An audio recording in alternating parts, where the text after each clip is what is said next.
Hello everyone, my name is Young Kaido, and I've been active on YouTube for a while, merely as a viewer.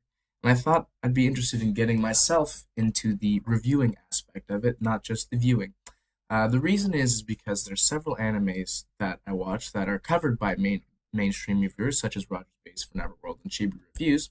However, I don't necessarily feel that my opinion or what I think might happen next is always represented by those reviewers. And that's nothing against them. I think they're all fantastic. That's why I name them, because I watch them. But I think that sometimes there are things that I want to say that might necessarily be felt by everyone else or heard by everyone else.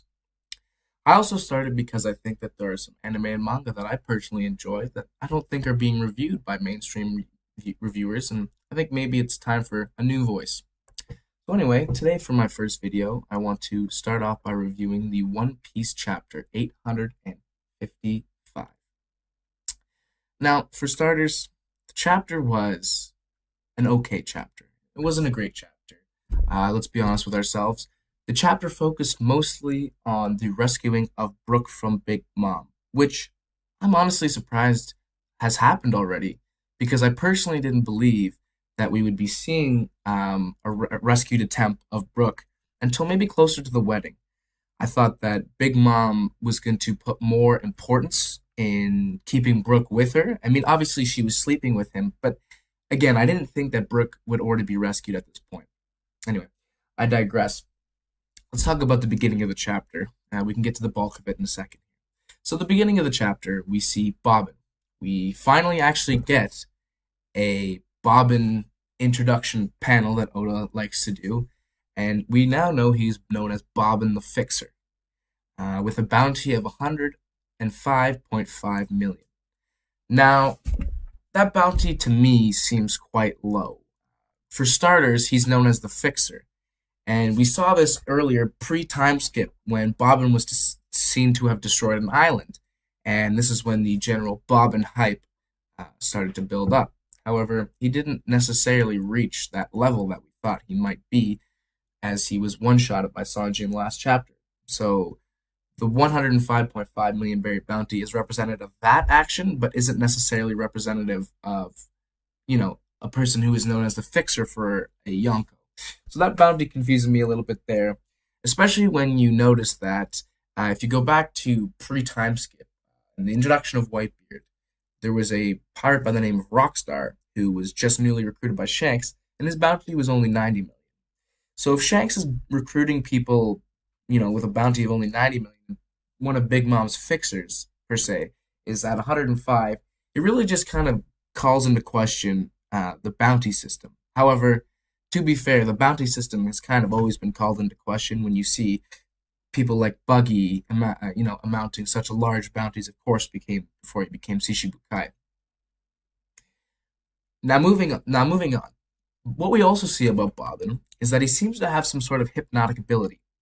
Now, whether that's related to just, his body and its, shiftiness and everything like that, if that's what causes the hypnotism, then that'd be quite interesting, a nice character quirk. However, I think there might be a devil fruit related to this. I'm not quite sure what the devil fruit might be, but however, we've already seen a hypnotist character in Django back in Syrup Village, so I would be surprised to see another hypnotic character if it wasn't to have a devil fruit. So I wouldn't be sure what it would be called, but I do believe that Bobbin now carries the devil fruit of hypnotism. Moving on from Bobbin, we have the rescuing of Brook from Big Mom, which I said I was surprised came so early. Now, there was obviously a few feeble attempts to rescue Brook. One was by Pedro, one was by Chopper, and one was by Carrot. The last attempt took a combination of Nami and Jinbei, saving Nami, of course, to rescue Brook. But all in all, it was not nearly as suspenseful as it could have been, and I think it might have been done a little bit too easily. So I do have a little bit of a pet peeve again, like I thought maybe Brook wouldn't be rescued so early. However, maybe it was a necessary plot device to keep the story moving, and we'll see in the upcoming chapters. Next, we see something that everyone has been theorizing for a very, very long time. And that was the fact that Brook kept the poneglyphs within his skull. If you remember back when Big Mom had originally captured Brook, the chess soldiers said, "Oh, Mama, we haven't found anything. He's clean, he's clean." And Big Mom was kind of almost joyous about that fact because she was worried that someone may have been attempting to mess with her Tamate Bako or the poneglyph. And in her eyes, seeing that Brook didn't have anything on his persons, he was almost cleared of any wrongdoing. That's why I love Brook. And, it was foreshadowed that he could open his skull, so it was a very popularized theory that this is where the poneglyphs would be, but I'm glad that this was revealed.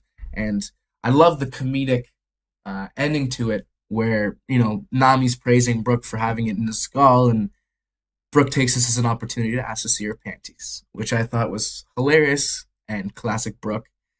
And unpopular opinion time, Brook actually is my second favorite Straw Hat. Most people don't even rate him, but I think he's hilarious, and this arc has just shown how badass the Soul King can be. So moving on from that, we now also know that Brule is aware of the fact that Brook has the poneglyph. Now, this is where I think something will be interesting. As we saw earlier, Brule took notice of the fact that, that she was surprised that they had the poneglyph. And I'm really thinking Brule is going to come, to be quite an important character coming towards the wedding and everything, as she has, had a recurring role, even after getting her ass beat by Chopper and Nami and Carrot. Just Chopper and Carrot, not Nami. However, I don't think we're done seeing what Brule can do. I think her yelling at Mama, trying to get her attention, is just kind of the beginning of showing her nuisance and what trouble she'll cause the Straw Hats down the road. And now we come to the end of the chapter. Unfortunately, the bulk of the chapter is what I just talked about, but we did get a last couple good pages of Sanji, looking through the field, going against, I guess, the enraged army's corpses, but not quite corpses, but knocked unconscious bodies. So you have Sanji going through the field of the enraged army's bodies, looking for Luffy. And we finally see Luffy. Now, I was talking to a couple of my friends last night. I knew this was the way the chapter was going to end, like I said before, so I'm not too concerned about it. What I am more excited for is the next chapter, forbidding the fact we go on break. Overall, I would give the chapter roughly a 7 out of 10. I'm a pretty big One Piece fan, so I think most people probably wouldn't give it that high. However, I think the comedy was golden. I really do appreciate the comedy in One Piece, especially, like I said, that scene where Brook asks to see Nami's panties. And I also did like the character development of Bobbin, as many many reviewers, I should say, wrote him off after last chapter. So I think he's got a couple tricks up his sleeve coming up. Anyway, like I said, the chapter's a 7 out of 10. Let me know what you guys think in the comments below. If you like my channel or you like anything I would talk about, please like, comment, subscribe. And of course, I will be uploading my next review for the One Piece episode on Sunday. That should be my next upload. But if you guys have any series, anime, or manga that you'd like me to cover, please, again, let me know in the comments. This has been Young Kaido. Peace.